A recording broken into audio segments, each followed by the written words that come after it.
to a discussion on financial preparedness. Let's just be clear. I'm not an accountant. This is not a financial accounting thing. This is a business-led analysis of where you are today, what you need to do to plan and prepare. Currently, we're going through some really challenging times from a business point of view, and that's affecting all of us, business owners, staff, everyone, customers, suppliers. I'm not an accountant, as I said, but also I won't be going into a lot of detail on all of the various government incentives and offerings. There are links to that on my YouTube page. Please look at those, take those as you need. But this is really about a business-led understanding of the things you need to do. Right now, there are two challenges, cash or cash flow. And for some, actually, it's both. Cash is simply the amount of money you've got in the bank. Can you weather the storm? If you can, that's great. We've seen some major companies already go to the wall. A lot of smaller companies are heading that way, very, very sadly. So how are you able to weather the storm? And using your cash may not necessarily be the best thing right now. If you can hold on to some of it, that's great. So what is your cash flow situation? What are you doing to generate income coming in? How are you managing your costs going out? In amongst all that, how are you maintaining good customer relationships, good supplier relationships? How are you looking after your staff? I know a lot of companies have furloughed staff. Have you just taken one group of staff and furloughed them? Or are you, as I've seen with some companies, rotating the staff that are furloughed to keep everyone actively engaged? What are you doing to actively engage your staff? So keeping businesses afloat right now is challenging, and helping them to grow is actually even more challenging. But you can do that. We can build on post-COVID-19, and we can work through 2020. So one of the things we can do is play the VAT game, as I said to someone the other day. Until the 30th of June, any VAT, you can defer the payment until 2021. Now, you know, if your VAT is pretty consistent, there are things you can do. Look at your next VAT return. Look at if you have a large number of bills due from suppliers that you know will still be here. Could you potentially pay them now? Now, that's not about paying for 6 months or 9 months now. It's maybe paying the next 2 or 3 months now. That will get you a large cash income, and you can claim that now. The other way is rolling in all of your invoices to send out as many invoices as possible and get them paid, and defer your suppliers. And we'll come on to that in a minute. That gets you a very large VAT bill for the taxman. So defer that off to June next year. This isn't there's a simple sort of do it this way, do it that way. You have to look at what your VAT exposure is and what you can move around to make it better, and see what works to your advantage. If you want to ask me questions or talk about that, by all means do, but probably best you talk to your accountant. Other things you can do, vehicles. We know MOTs and so on have been delayed for 6 months. That's great. Put them in your diary now. I have a friend who owns an MOT station. He's actually already taking bookings for September and October and November for companies that have their MOTs due now. If you don't need the vehicles, have you sawned them? But here's the thing. If your vehicles are being used locally, or your staff want to use vehicles locally to help the local community, we're not saying you should make some revenue out of that, but you need to let the local community know that you're supporting them. You need to let people know that you care. Let's not get over the top about this, okay? Let's not get carried away with a huge amount of marketing, but something simple like some vinyls down the side of the van or the vinyls down the side of the car. Just an A3 sign I saw the other day in a car that had been laminated, and it listed the company and it said that they were driving nurses to and from hospital. I mean, that's a great idea. Very simple, very helpful, but they're making sure they get something out of it. They're making sure that people recognize who's helping their community today. So some simple vinyls, some simple promotional work. This isn't about making money. Don't go over the top. Don't go overboard. Just simple reminding people that you're supporting their community. The thing that really matters right now is looking at your suppliers and looking at your customers. Now, I want to deal with them separately. So let's deal with suppliers first.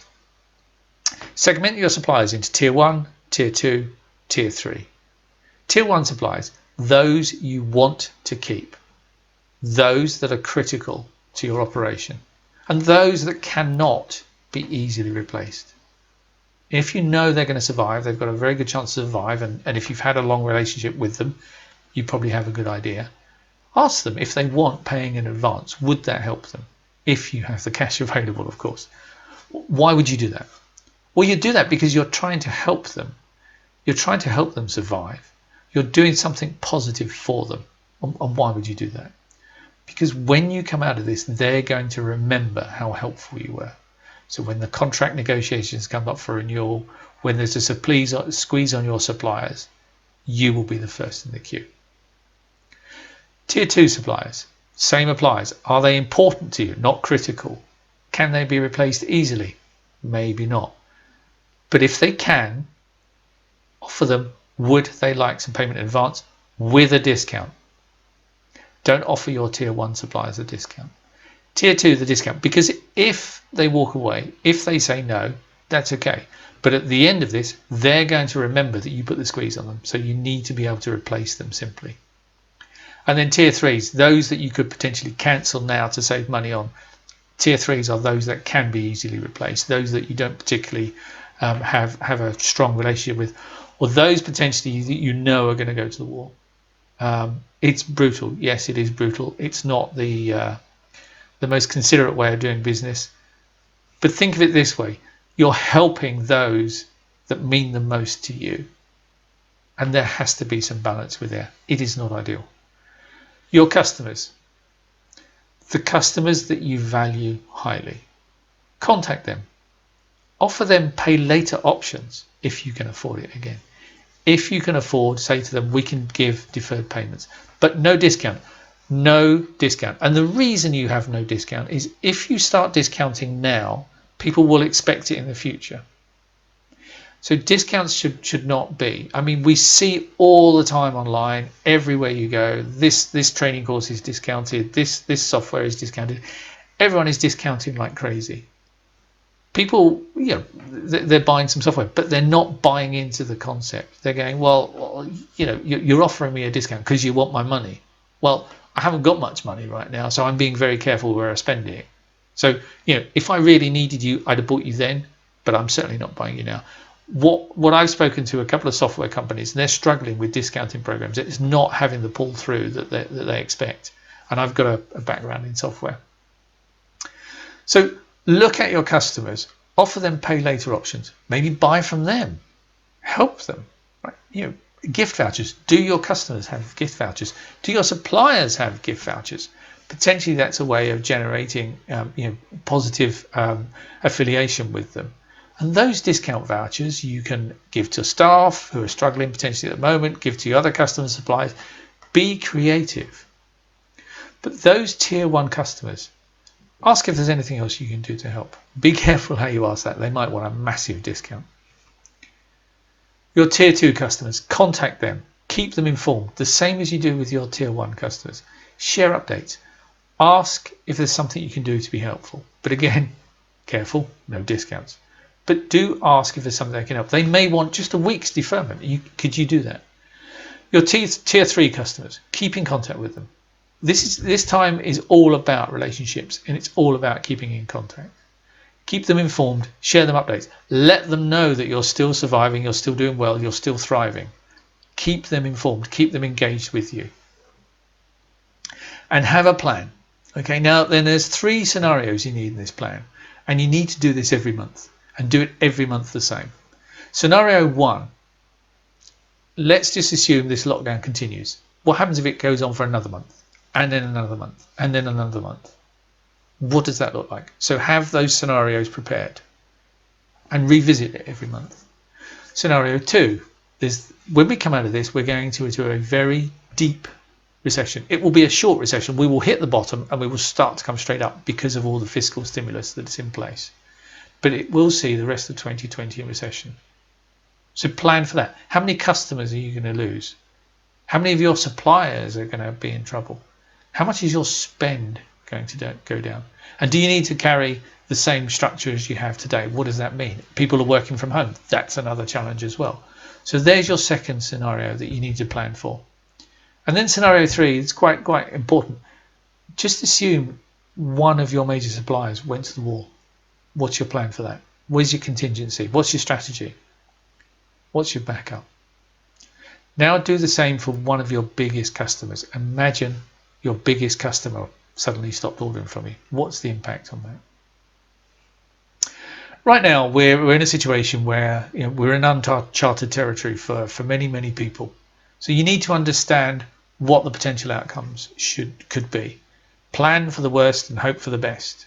Okay? But segment your customers, segment your suppliers, and build a month-by-month plan for today, and then build a month-by-month plan for recession. Plan for supplier failure. Plan for customer failure. So it's Easter, okay? We're just finishing Easter. They do say don't put all your eggs in one basket, I guess. But right now, all your eggs are in one basket, and that basket is called COVID-19. So remember that. Plan ahead. Work out what you can do. Get smart with your finances. And if you are supporting the local community, great. Make sure that the local community, in a very subtle way, knows it's you. Sign written vans with supporting the local community, and whatever you're doing, delivering food parcels, let people know. I hope this has been helpful. Call me, email me, I'm happy to help. If it's useful, share with your, maybe not customers and suppliers, but share with some of your friends and colleagues, and hopefully we can all get through this together. Thank you very much for your time. Have a good day.